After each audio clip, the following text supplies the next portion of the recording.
আসসালামু আলাইকুম। এবার আমরা অঙ্ক করছি কোন অঙ্ক বলো তো? দশমিক ভগ্নাংশ, তাই না? দশমিক ভগ্নাংশের এবার 10 নাম্বার করাবো। 10 এর কোনটা করে দেবো বলো? 10 এর 6। 10 এর 6 তাহলে 10 এর 6 দেখো এবার কাকে রাখবো বলো তো? কি আসবে? 10 এর 6। এবার তোমরা ধরেছো যে ছাত্র জাতি তো দশমিক ভগ্নাংশ আছে, তাই না? হ্যাঁ, এবার কি করা যায়? এবার কে আসবে বলো? কে আসবে? কি এসো। এর নাম কি? এর নাম ভাজক। তাহলে ভাজ্যটা সবসময় উপরে থাকবে, তাই না?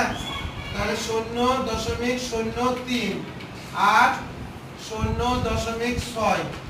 এখন এর আগে আমি তোমাদেরকে বললাম যে আমরা সব সময় টার্গেট কি রাখবো বলো তো? কে পারবা? পূর্ণ সংখ্যা করব। ভাজককে আমরা সব সময় পূর্ণ সংখ্যা করব। ভাজ্য কি আছে সেটা আমাদের দেখার বিষয় নাই। তাহলে এটাকে যদি আমরা পূর্ণ সংখ্যা করি তাহলে কি হবে? 0.06। পূর্ণ সংখ্যা করতে হলে কি করব বলো তো? দশমিকের পরিবর্তে 1 আর দুইটা যে কটা সংখ্যা থাকবে সে কটার পরিবর্তে 0। তাহলে কটা শূন্য সংখ্যা আছে? তাহলে 100।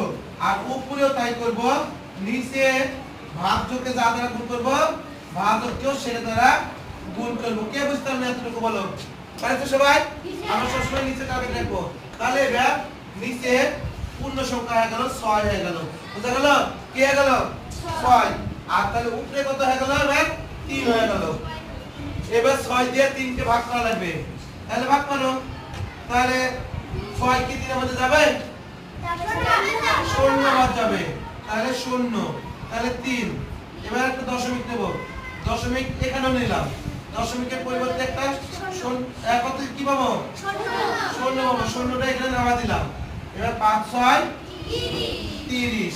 কে বুঝতে পারবে বলো? কে পারেনি বলো? তুমি পারোনি? চলে আসো, চলে আসো, দেখি কি পারোনি, কোথায় পারোনি বলো।